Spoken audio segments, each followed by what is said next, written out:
Millions of Palestinian people displaced throughout Gaza will be without fresh aid supplies today. The organization now responsible for distribution is shutting down its centers for the day following another deadly attack at a Gaza Humanitarian Foundation distribution site. Crystal Gamansing is now back in the region and leading our CBC News team in Jerusalem. The shutdown of these aid sites, Crystal, this new system of aid distribution, what is the latest information on why this is happening? Well, Heather, the Gaza Humanitarian Foundation, also known as GHF, did put out a notice late yesterday saying it was having to pause operations for just 24 hours, saying it needed to readjust to deal with some logistics and security issues.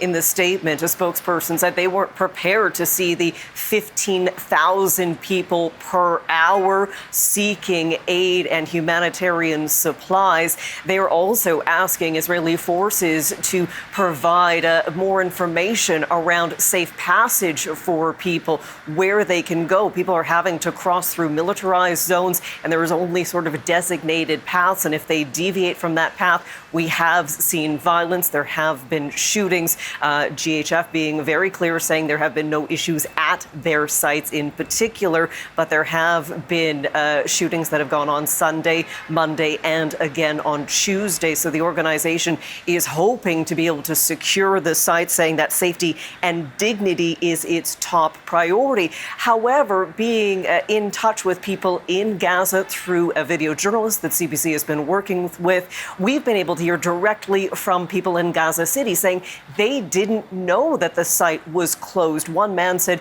he started walking towards that site, that he has gone every day to try to get supplies for his family. He was stopped on the road, questioned, and told to turn around, that the site was closed. We also heard from another man saying that he thinks that the site should just remain closed, that it's too dangerous, that it's a place where he's said he has witnessed blood being spilled, and that, in his words, it's not aid, but it's collective punishment. Now, UN and UN-backed agencies have been against this proposed plan that was put together by Israel, supported by the United States. It's run by private American security individuals, saying that there are designated, trusted, well-established humanitarian organizations who are used to doing this work, and they need to be the ones doing the humanitarian distribution, that it should not be militarized in any way, and it shouldn't lead to people having to be displaced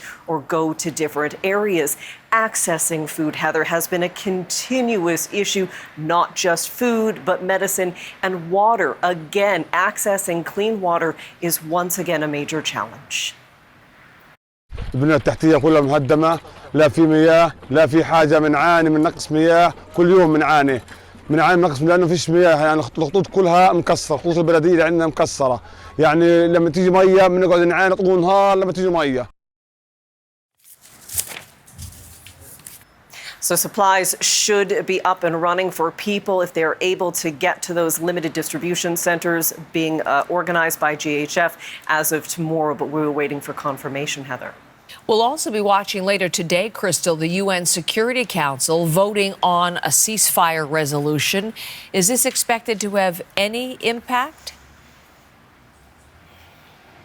You know, we don't know as of yet, but at this point, we are hearing the answer is simply no. This is a resolution being put forward by the 10 elected members of the council, not the permanent members. It is stating an immediate and unconditional ceasefire, again, reiterating the need for all of the hostages to be released and humanitarian aid to be distributed unconditionally and at scale.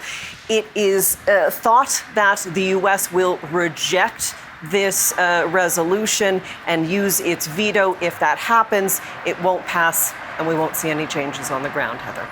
Thank you, Crystal. Crystal Gamansing from Jerusalem this morning.